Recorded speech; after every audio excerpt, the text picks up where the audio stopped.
A witch trying to call the guard for me last night, so I stayed over there. It's like in a mental institution or something, they're being observed out the windows.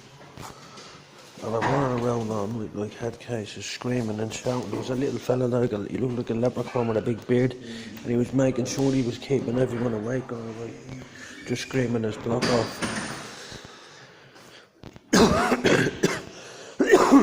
Good morning anyway. There's two couples standing there, this road past me. They said, hey, how are you?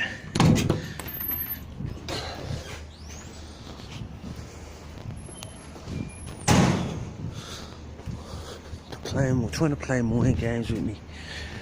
They were outside last night, they're the van load.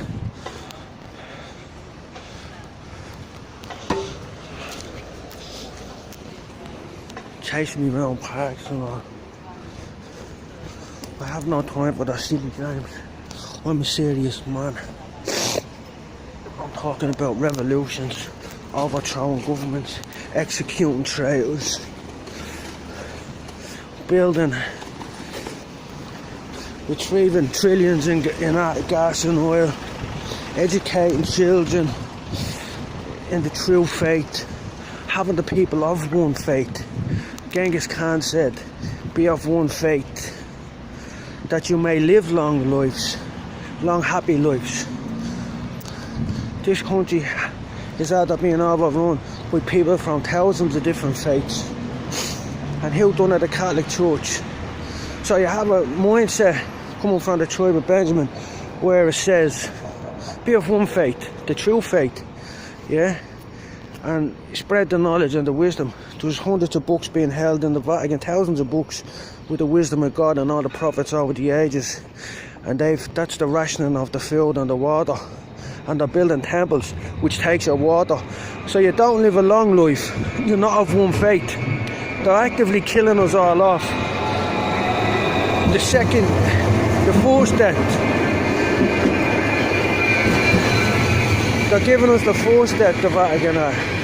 And the people they work for, they see, because the Pope, in the Bible it says the Pope bankrupts the Roman army by paying people off to keep the Vatican running or something like that.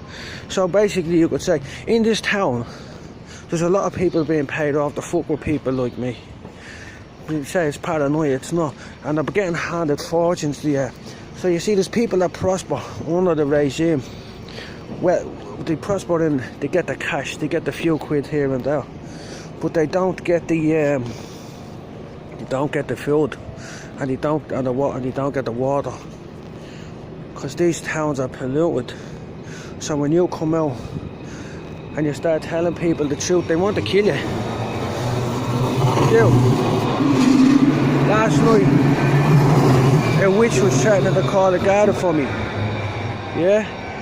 And everywhere I go, there's guard, I'm getting chased around parks and all, there's people robbing me stuff and all. Now I'm just trying to do my thing. I want to get me few quid together and get married to Dua Lipa and have loads of babies so and buy her a few bottles of wine and a couple of jars of pickles and find our tickly spots. But I have to do all this with these paddies over here because they're thick as shit. It's like talking to a brick wall. And they're a greedy sort of bastards. That's just, they're like the jocks, the paddies and the jocks. They're very tight these days. They used to be generous. Sweaty socks and paddies. They're not really that nice, I have to say. It's the culture of that they have. You see, the Vatican is robbing all your knowledge and your power. You have to have knowledge. Now I have a bit of knowledge because I got my hands on a few bits of books and I read a few things here and there. When I speak of that knowledge that these people don't possess because they went to college and school and all that, you want to see the face on them. I don't know what to say about that. Some of them react differently, they act differently. Some react, oh really? That's the few. And the others go, don't want to hear that. Who's a fucking lunatic? See, you get called a lunatic when you try and educate people through education. They want to die. They want to shrivel up like that granny there, look. They shrivel up and they were emaciated. They want to be emaciated and shrivel up. They want to be astonished. They want people to be astonished at them when they're ill and they're sick. They want grey hair and all. That's what they want. But in this, I don't want that. That's not what I want, and that's not what the people I know want. So I'm directly opposed to this system. And Dublin is a dirty place. Dublin, I want to rip Dublin apart and turn it into a garden. This is a dirty, polluted city. As long as you live in a city, and the cities like this in your country, you're going to age. So if you want to understand, if you want to get a proper understanding of history, you have to look at it from the point of view that some of the people that they're talking about in history, although they went by different names, it's the same people, and they lived for hundreds of years. Hundreds of years. So you're looking at, like, in the Bible, you'll have Eucal and his son. That's probably Attila. That's Mark Antony and Alexander the Great. Yeah, that's Genghis Khan. Because they say they found the tomb of Genghis Khan the other day, but the Khans, there was only a few scattered bones in the Khan's thing. They didn't actually find Genghis Khan. They found a tomb fitting the description of the tomb that the Mongols said they buried Genghis Khan in. But who said he got buried? Maybe over the years he just changed his identity, just changed his name. We went from Genghis Khan to Alexander. I know it sounds far-fetched and all from what you've been, but it only sounds far-fetched because you're being taught by the Catholic Church.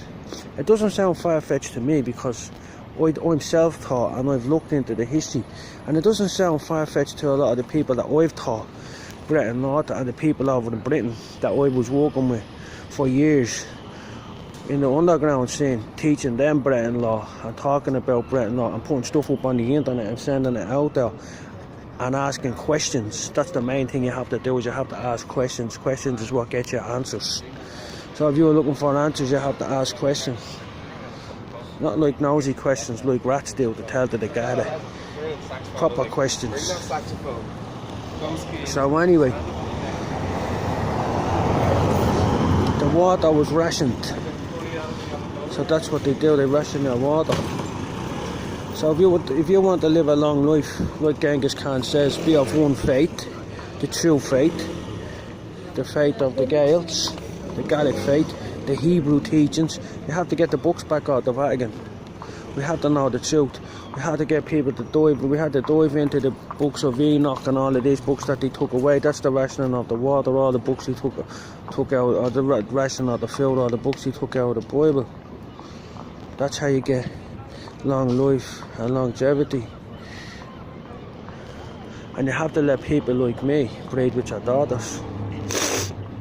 That's the end of the story. You might not like the thought of me slobbering all over your little girl when she comes of age. That's the way it has to be, because the Lord multiplies me, whether you like it or not, and I will become 1,000. And in order to do that, I have to jump all over 1,000 girls. There's another couple over there, look. Yeah. Constantly surrounded with them. So I had to jump all over the town. We'll have a couple of triplets, it might only be 600 or 700. I'm not fussy. Once I get my hands on them, that's what it's all about. The Lord said that He will multiply you. So the only way we're going to multiply is by breeding. And I know a lot of the women in this town, the last thing they want to do is multiply. Yeah, they're running up and down the town voting to whack their babies before they come out, and all, my body, my choice. But it's not their body that's going in the abortion bucket, is it? It's the baby's body. Fucking little pricks. Anyway, I sell them as handmaidens. We can hustle them, we can get a few quid out of them, get someone to grab them in a headlock and jump all over them, and they can call it rape. But they don't mind the baby getting raped with a scalpel or whatever chemicals there is that they use to kill the baby, so we don't really give a fuck about them. That's just my mad chauvinist opinion. I make no mistake about it. In the eyes of these little fraggles coming out of the college, I'm a male chauvinist. But I'm not really a male chauvinist. I'm just a man of faith. And if your teachers have taught you that to be a man of faith is a male chauvinist, well, fuck your teachers. Jesus will cut their lips off and cut their tongues out. When the Lord returns, He removes the lips and the tongue.